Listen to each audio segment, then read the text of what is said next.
anak-anak, hari ini Miss Gita mau ajak kalian bermain-main dengan listrik statis loh. Wah, bahaya nggak ya? Tapi sebelumnya jangan lupa subscribe terus ya channel YouTube Miss Gita dan nyalakan lonceng notifikasinya.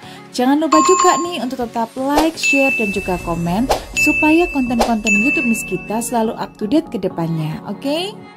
Nah, gaya listrik itu apa ya? Kalian tahu nggak?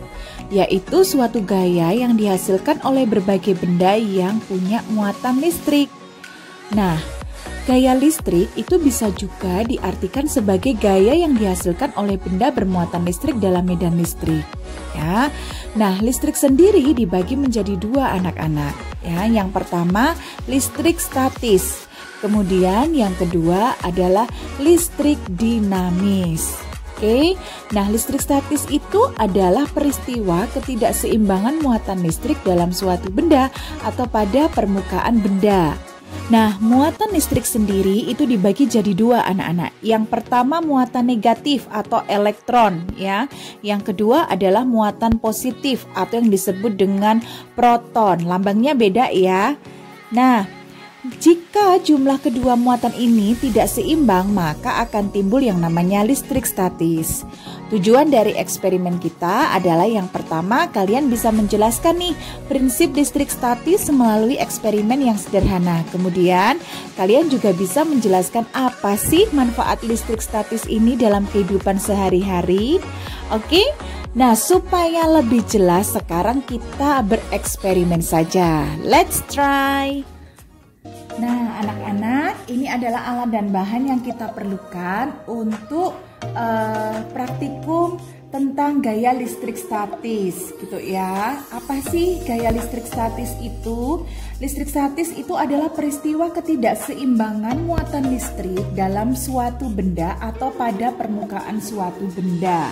Nah, kenapa bisa ada gaya listrik statis? Yaitu karena adanya ketidakseimbangan muatan itu tadi, ya.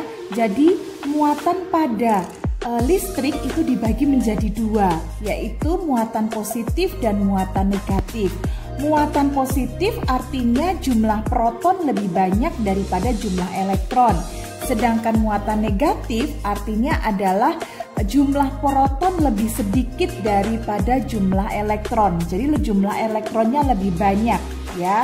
Nah, itu yang disebut dengan muatan negatif. Karena adanya perbedaan muatan, bisa jadi muatan positifnya lebih banyak atau muatan negatifnya lebih banyak, makanya terjadi ketidakseimbangan.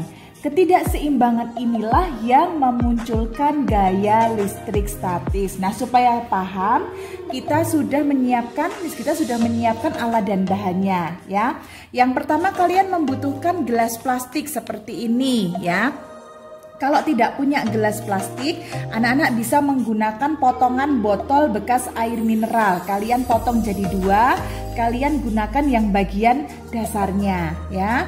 Kemudian lidi atau tusuk sate. Miss kita menggunakan tusuk sate yang ujungnya runcing ya, seperti ini. Kemudian pushpin ya. Pushpin ini yang akan kita pakai untuk melubangi dasar dari gelas plastik. Kemudian kita membutuhkan sedotan ya, sedotan plastik. Lalu kertas lipat. Seandainya anak-anak tidak punya kertas lipat, kalian bisa membuatnya sendiri dari kertas HVS. Ukurannya berapa nih? Ukurannya 16 x 16 atau 10 x 10 cm seperti ini ya. Kemudian beberapa lembar tisu.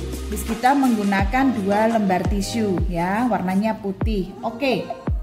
Nah, yang pertama adalah kita akan melubangi terlebih dahulu ya dasar gelas plastik ini menggunakan pushpin ya. Kita akan lubangi ya seperti ini.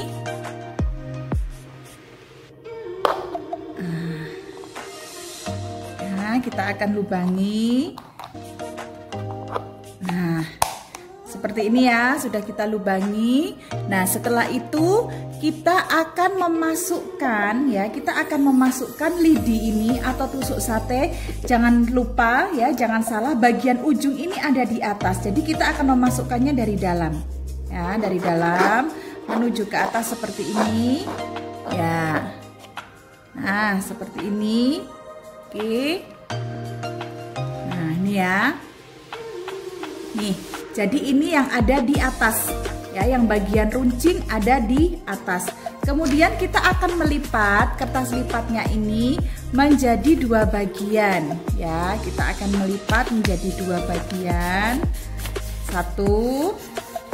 Kemudian kita lipat lagi. Dua.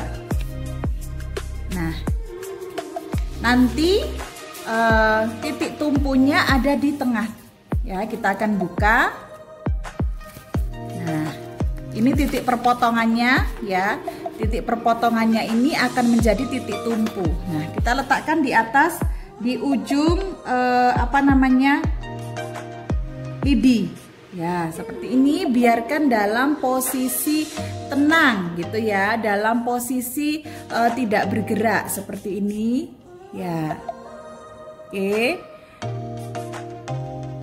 Nah, setelah itu kita akan mengambil sedotan ya. Kita akan mengambil sedotan ya. Kita akan mengambil sedotan. Lalu sedotan ini kita akan usap beberapa kali menggunakan tisu ya. Kita akan usap beberapa kali menggunakan tisu. Oke. Nah, kita akan gosok ya. Ingat, gosoknya searah ya. Kita gosokkan searah seperti ini. Kita gosokkan ya, kita gosokkan searah ya, berkali-kali. Nah, berkali-kali kita gosok lagi terus ya. Nah, sekarang kita mulai dekatkan ke kertas. Nah, kertasnya ngikutin ya, ngikutin arah geraknya sedotan, betul? Ya. Nah, kita arahkan ke sini, nih ya, mengikuti ya. Ini tidak Miss Gita sentuhkan loh ya, tidak Miss Gita sentuhkan sama sekali ya, jadi tidak menempel. Nah, ikut bergerak. Nah, kita usap lagi ya, kita usap lagi, ya berkali-kali kita usap lagi menggunakan tisu ya, permukaan sedotannya. Kita usap-usap lagi. Nah, sekarang setelah diusap-usapkan, kita akan dekatkan lagi dengan kertasnya. Kita lihat lagi apa yang terjadi. Nah, ya, ya, kertasnya ikut bergerak, ya, bergerak mengikuti arah sedotannya, nih, ya, tuh. Apakah ini Miss Gita tempelkan? Tidak, Miss Gita tidak menempelkan sama sekali. Ya, kenapa bisa seperti ini? Ayo, siapa yang tahu? Nah, pada dasarnya ya anak-anak, pada dasarnya setiap benda itu mempunyai dua muatan yang jumlahnya seimbang. Jadi di dalam sedotan ini punya proton sama punya elektron seimbang. Di dalam tisu ini juga punya proton sama elektron jumlahnya seimbang. Di dalam kertas, di permukaan kertas ini, kertas lipat ini juga punya proton dan elektron yang jumlahnya seimbang. Nah, permasalahannya adalah ketika sedotan ini kita gosok-gosok menggunakan tisu, yang terjadi apa? Yang terjadi elektron gitu ya. Elektron pada tisu ini berpindah kemana? Berpindah ke sedotan gitu ya. Elektron pada tisu berpindah ke sedotan ketika digosok-gosok begini. Akibatnya apa di sedotan ini? Di sedotan jadi kelebihan elektron. Nah, elektron di sedotan jadi lebih banyak jumlahnya ya. Dia kelebihan elektron, harusnya kan jumlahnya sama ya. Proton sama elektron pada sedotan ini harusnya sama. Nah, ketika digosok-gosok menggunakan tisu, elektron yang ada di tisu ini pindah ke sedotan. Makanya sedotan kelebihan elektron, kelebihan muatan negatif. Jadi di sedotan ini bermuatan negatif. Nah, apa yang terjadi ketika sedotan ini bermuatan negatif ya? Terus kita dekatkan kemana? Ke kertas. Nah, kertasnya ini bergerak tanpa kita dekatkan, tanpa kita tempelkan sedotannya ke kertas. Kertasnya bergerak sendiri mengikuti apa? Mengikuti sedotannya. Jadi sedotan ini bisa menarik kertas. Loh kok bisa, Miss? Ternyata pada kertas ini pada kertas ini kok bisa bergerak mengikuti sedotan, itu karena pada kertas muatan negatifnya menjauh. Muatan negatif pada kertas ini menjauh. Nah, ketika muatan negatif pada kertasnya menjauh tuh ke sono, muatan positifnya mendekat.